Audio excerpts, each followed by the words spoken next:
नमस्ते। आज हम बात करेंगे एक बहुत ही कॉमन फाइनेंशियल टूल के बारे में, क्रेडिट कार्ड ईएमआई। सुनने में तो ये बड़ी खरीदारी को आसान बनाने का एक शानदार तरीका लगता है ना? पर क्या ये वाकई उतना सिंपल है? चलिए आज इसी की तह तक जाते हैं। कभी ऐसा हुआ है कि कोई महंगी चीज दिल को भा गई, लेकिन एक साथ सारे पैसे देना थोड़ा मुश्किल लग रहा हो? हम में से कई लोगों के साथ ऐसा होता है। हाँ, तो यही है वो बड़ी खरीदारी वाली प्रॉब्लम, जब हमारी विश लिस्ट हमारे वॉलेट से थोड़ी कह सकते हैं बड़ी हो जाती है। चाहे वो लेटेस्ट स्मार्टफोन हो या घर के लिए कोई नया अप्लायंस, ये सिचुएशन आती ही है।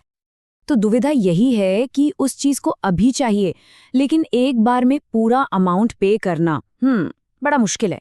इंतजार कर सकते हैं, पर हमेशा मुमकिन नहीं होता। और पूरा पैसा एक साथ देने से तो महीने का पूरा बजट ही हिल जाता है। तो करें तो क्या करें? और बस यही एंट्री होती है हमारे आज के हीरो की, सुविधाजनक ईएमआई सॉल्यूशन। मतलब बड़े बड़े पेमेंट्स को छोटे छोटे मैनेजेबल टुकड़ों में तोड़ने का एक आसान सा रास्ता। तो आखिर ये क्रेडिट कार्ड ईएमआई है क्या भला? देखिए, बहुत सिंपल है। ये एक ऐसी फैसिलिटी है जो किसी भी बड़ी खरीदारी को अपनी पसंद के हिसाब से कुछ महीनों की छोटी छोटी किश्तों में, यानी मंथली इंस्टॉलमेंट्स में बदलने की इजाजत देती है। और इसके फायदे, अरे वाह, वो तो साफ साफ दिखते हैं। पहली बात, अफोर्डेबिलिटी। महंगी से महंगी चीज भी बजट में लगने लगती है। दूसरी, कन्वीनियंस, मतलब सब कुछ कितना आसान हो जाता है। और ऊपर से ये नो कॉस्ट ईएमआई वाले ऑफर्स, ये तो सोने पे सुहागा जैसा है। और हाँ, अगर सब ठीक से मैनेज किया जाए तो क्रेडिट स्कोर भी बढ़ सकता है। लेकिन एक मिनट, ये जो नो कॉस्ट ईएमआई है, ये शब्द एक सवाल खड़ा करता है ना? क्या ये सच में नो कॉस्ट है? मतलब क्या ये वाकई मुफ्त है, या फिर इसमें कोई पेच है? चलिए अब जरा और गहराई में उतरते हैं और उन छिपी हुई लागतों को समझते हैं, क्योंकि जो चीज सामने नहीं दिखती वो अक्सर सबसे ज्यादा नुकसान पहुंचा सकती है। देखिए, ईएमआई की ये जो सुविधा है ना, ये अक्सर एक कैच के साथ आती है। जो ऊपर से आसान दिखता है, उसके नीचे कई ऐसी छोटी छोटी बातें, टर्म्स एंड कंडीशंस होती हैं, जिन पर अगर ध्यान ना दिया जाए तो ये सुविधा एक महंगा सौदा बन सकती है। तो सवाल ये है कि असल में हम पे किस किस चीज के लिए कर रहे हैं। सबसे पहले तो है इंटरेस्ट रेट्स, फिर आता है प्रोसेसिंग फी, और हाँ, इस पर जीएसटी भी लगता है। और भगवान न करे अगर कोई पेमेंट लेट हो गया या मिस हो गया तो उसकी पेनल्टी अलग से। ये सब मिलाकर असली कीमत बनती है। यहाँ एक और बड़ा इंटरेस्टिंग पॉइंट है। अक्सर लोग लंबी टेन्योर, मतलब ज्यादा महीनों की ईएमआई चुनते हैं ताकि मंथली पेमेंट कम हो जाए। सुनने में तो अच्छा लगता है ना? लेकिन टेन्योर जितनी लंबी होगी, टोटल इंटरेस्ट कॉस्ट उतना ही ज्यादा होगा। ये एक क्लासिक ट्रेड ऑफ है।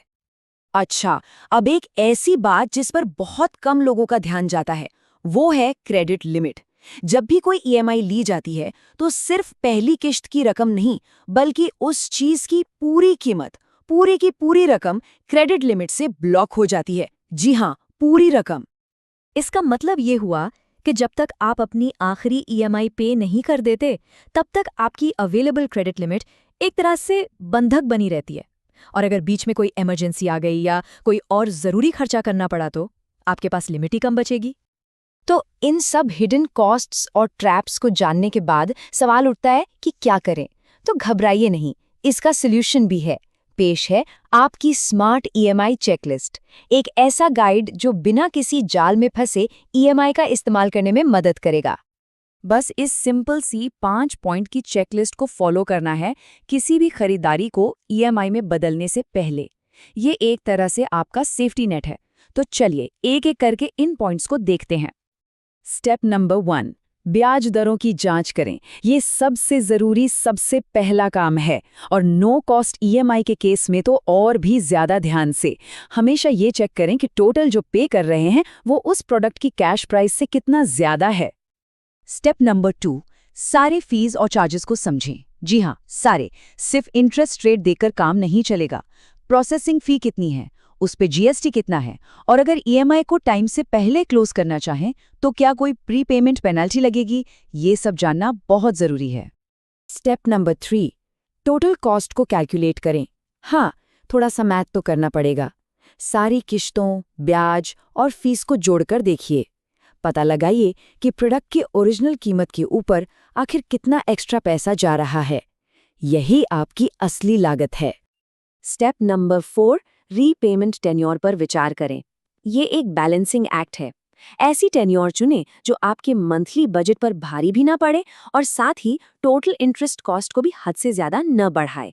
छोटी टेन्योर मतलब ज्यादा ईएमआई लेकिन कम ब्याज। लंबी टेन्योर मतलब कम ईएमआई लेकिन ज्यादा ब्याज। चुनाव समझदारी से करना है। और आखिर में स्टेप नंबर 5, क्रेडिट स्कोर पर इसका क्या असर होगा ये जरूर देखें। ये मत भूलिए कि आपकी हर ईएमआई आपकी क्रेडिट हिस्ट्री का एक हिस्सा बन जाती है। समय पर पेमेंट करेंगे तो स्कोर बढ़ेगा, लेकिन एक भी चूक, एक भी मिस्ड पेमेंट स्कोर को बहुत बुरी तरह गिरा सकती है। ये बिल्कुल वैसा ही है जैसा इस मीटर में दिख रहा है। समय पर पेमेंट मतलब आप ग्रीन जोन में हैं, सब सेफ है। लेकिन एक भी गड़बड़ी आपको सीधा रेड जोन की तरफ धकेल सकती है। और एक बार स्कोर खराब हुआ तो भविष्य में लोन मिलना बहुत मुश्किल हो जाता है। तो हम वापस उसी सवाल पर आते हैं, कर्ज या वित्तीय स्वतंत्रता? क्रेडिट कार्ड ईएमआई आखिर है क्या? सच तो ये है कि ये एक टूल है, एक औजार, जो आपको दो बिल्कुल अलग अलग रास्तों पर ले जा सकता है। अगर समझदारी से इस्तेमाल किया जाए तो ईएमआई आपकी मनचाही चीजों तक पहुंचने का एक रास्ता है, एक पाथ है। लेकिन अगर लापरवाही से इस्तेमाल किया तो ये कर्ज की ओर ले जाने वाली एक फिसलन भरी सड़क है। ये अपने आप में अच्छा या बुरा नहीं है, सब कुछ इसके इस्तेमाल करने वाले पर डिपेंड करता है। तो अगली बार जब वो कन्वर्ट टू ईएमआई का बटन सामने आए तो बस एक पल के लिए रुक जाइएगा और खुद से पूछिएगा, ये जो अगला ईएमआई है ये एक टूल है या एक ट्रैप, एक साधन है या एक जाल? अब इस जानकारी के साथ मुझे यकीन है कि फैसला लेना बहुत आसान हो जाएगा।